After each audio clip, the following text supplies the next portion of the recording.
자, 오래간만에 대선 이야기를 좀 한번 해보겠습니다. 제가 한 두 달 정도를 거의 쉰 것 같아요. 저 홍보방송을 쉬었는데, 여러 가지 이유가 있습니다만은, 첫 번째 이유가, 많은 사람이 저와 같을 거예요. TV 보기도 싫죠. 야, 이게 도대체 이게 뭐냐, 이게. 누구를 응원할 마음도 그렇게 생기지 않을 거예요.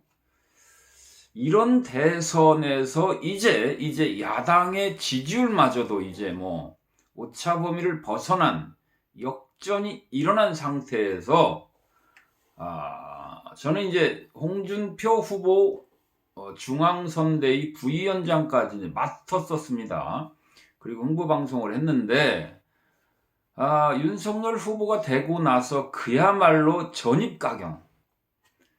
김종인 총괄위원장을 시키니 하니 안 하니 윤석열 후보와 밀당을 하다가 결국은 기어 들어왔어요. 그리고 그렇게 잘하신다는 분이 왜 됐는데 이렇게 총괄위원장을 하시는데 10% 이기던 것이 어떻게 10% 이제 지는 근 20%의 변동이 생깁니까? 제가 김종인 대표의 전 대표의 총괄위원장 문제를 가지고서도 왜 저러나 제가 홍보방송을 제가 좀 찍었었죠. 도대체 왜 저러나 82세의 어르신이 도대체 뭘 그렇게 잘한다고 어떻게 할 거라고 야당 제1야당의 대선 후보가 100일도 안 남은 선거에 총괄위원장을 시키고 안 시키고가 당락에 영향을 줄 정도의 중요 변수가 될 수가 있나? 국민을 바보로 합니까? 아니 선거가 대선이 장난입니까? 선거의 결과는 결국 국민들의 마음입니다. 마음. 국민들이 뭘 선택하느냐. 국민들의 마음인데 사기칠 수 없는 거죠. 계략과 모략으로 될 수 있는 일이 아니죠. 국민들을 진심으로 설득해야 됩니다. 김종인 총괄위원장이라고 윤석열 후보의 인격을 바꿀 수 있습니까? 실력을 바꿀 수 있습니까? 경력을 바꿀 수 있습니까? 선거는 바꿀 수 없는 것들 중요한 서너 가지의 어깨 싸움입니다. 후보자의 비주얼, 얼굴 바꿀 수 없어요. 후보자의 얼굴이 잘생기고 못생기고를 떠나서 50년, 60년 살아온 인생의 인격을 감출 수가 없어요. 그리고 수많은 TV 토론을 통해서 드러날 실력을 감출 수가 없어요. 이 감출 수가 없는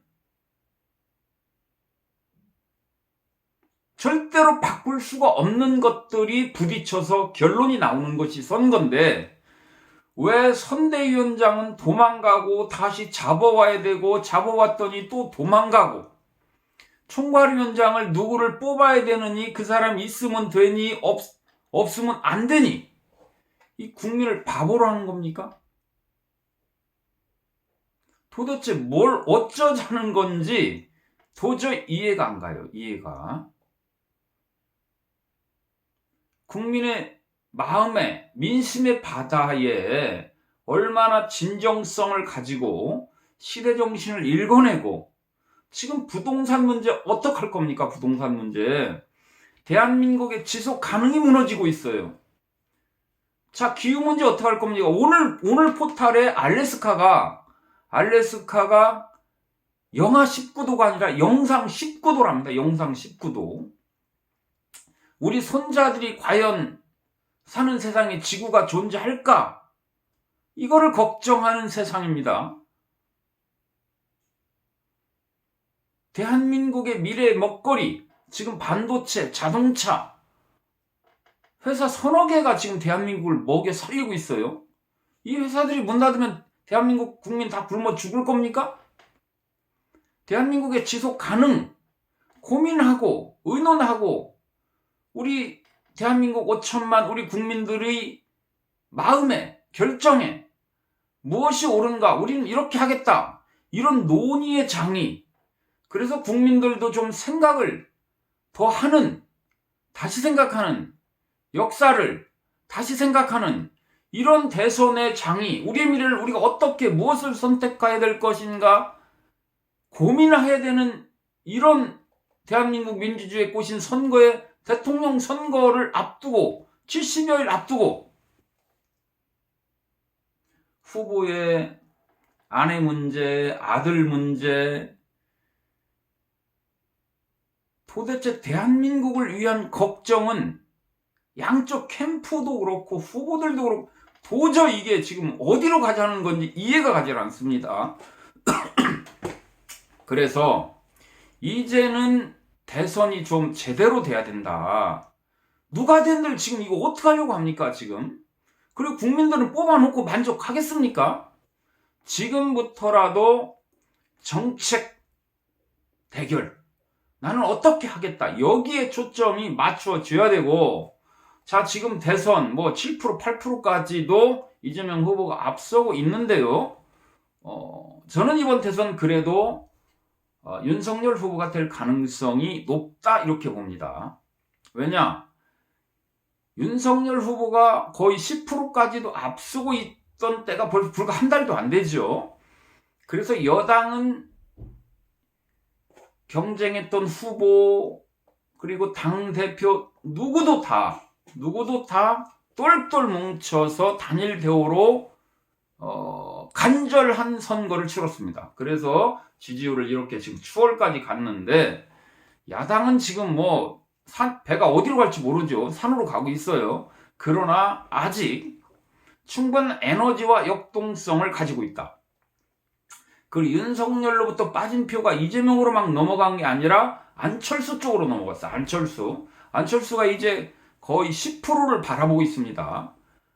그리고 홍준표 후보가, 청년들로부터 압도적 지지를 받았던 홍준표 후보가 아직은 적극적 지지를 하지 않고 있어요. 그래서 이준석, 김종인이 아니고 이제 선거 후반으로 가면서 지금부터는 안철수의 시간이다, 홍준표의 시간이다. 윤석열 후보는 이제 홍준표와 안철수와 이 세 분이 손을 번쩍 들고 같이 선거운동을 하는 때가 올 겁니다. 다만 그분들이 괜히 오겠어요. 다 내어줄 정도의 진정성 있는 단일화가 돼야 된다. 그리고 안철수 후보는 아마 지분 나눠 먹기로는 안 들어올 겁니다. 단일화 경선을 요구할 거예요. 경선을.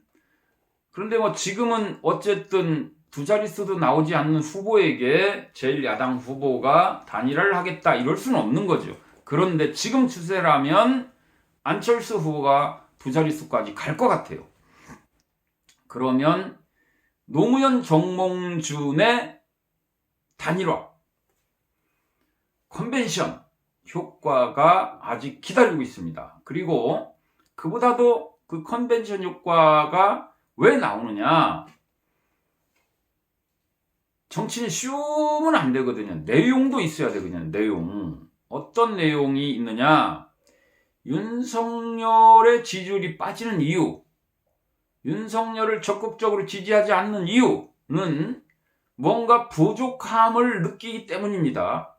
인물에게서, 윤석열 세력에게서 컨텐츠의 부족함을 느끼기 때문이에요. 자, 그 부분을 명확하게 내가 이 부분은 홍준표를 의지하고 이 부분은 안철수를 의지해서 성공하는 정권, 대한민국 100년 대계를 위해서 대한민국을 이렇게 잘 이끌어 나겠다. 나로는 부족하니까 이분들의 이런 면을 같이 가겠다. 그리고 맡기겠다. 예를 들면 책임 총리 몇 년, 예를 들면 장관의 몇 프로. 특히 안철수 후보는 벤처기업의 신화죠. 4차 혁명의 전문가입니다. 미래산업의 전문가입니다. 이런 분에게 경제부총리나 책임총리 부분들을 맡겨서 집권하는 정권의 경쟁력은 이렇게 갖추겠습니다라고 하는 힘을 합치고 컨텐츠를 합치는 진정성을 보여야 됩니다. 그러면 아직 희망이 있다. 왜? 민주당 지금 좋아서 지지하는 게 아니거든요. 이재명의 지지율이 저롱성이 아니거든요. 30몇 프로의 박스권에 갇혀 있어요. 그래서 아직도 역동성 부분에 있어서는 야당이다. 그래서 대선은 이제 지금부터다. 제가 흥부방송 초창기에 이번 대선은 부동산 대선이다. 왜? 부동산 때문에 대한민국 자산의 격차로 신분사회가 되고 대한민국의 지속 가능이 무너질 정도의 심각한 위기가 왔으므로 부동산 문제를 어떻게 국민들에게 잘 설득하느냐가 이번 대선의 중요한 판단 요소다. 그래서 부동산 문제 논의해야 되지요. 미래 먹거리 문제 논의해야 되죠. 집권하는 세력의 컨텐츠가 어떤 경쟁력을 가지고 있냐를 국민들에게 설득해야 됩니다. 이런 부분에 있어서 너무나도 미흡하고 아직 믿음이 가지 않는 이런 상황 속에서 채울 수 있는, 더 확장할 수 있는 역동성은 야당이 있다. 그리고 야당은 내려놓으면 된다. 지금 내려놓는 거에 싫어하는 사람이 좀 있어요. 1번 이준석, 2번이 김종인, 누군지도 모르겠지만 하여가 이준석이 있다고 주장하는 윤핵관. 이 세 세력은 집권에서 자기들이 먹어야 되니까 총리도 해야 되고 당대표도 해야 되고 장관도 해야 되고 이러니까 내어놓기 싫죠. 그러나 윤석열은 지금 뭐 본인 장모가 구속돼 있고 뭐 이런 상황이고 이번 대선은 또 한 명은 청와대로 들어가고 한 명은 뭐 구치소로 간다는 거 아니겠습니까? 절박한 윤석열은 막판이 되면 이 정도 지지율이 유지된다면 안철수든 홍준표든 가서 단일화를 하지 않을 수 없다. 그런 절박함에 몰리고 그런 역동성 있는 야당 쪽에 아직도 승산이 더 있다. 그리고 결국은 아직은 풀어헤치지 않겠지만은 결국은 일어날 일들. 그래서 야당이 승리할 것이고 윤석열이 대통령 될 확률이 매우 높다. 근데 5% 10%의 확률이라도 오늘 딱 7% 정도 달리고 있는 안철수도 10% 20%는 안철수가 이겨서 대통령이 될 수도 있다. 그러나 지지율과 세력의 차이를 객관적으로 인정한다면 다가오는 3월 9일의 대통령은 윤석열이 될 확률이 높다라는 말씀을 드리면서 오늘 방송 마치겠습니다.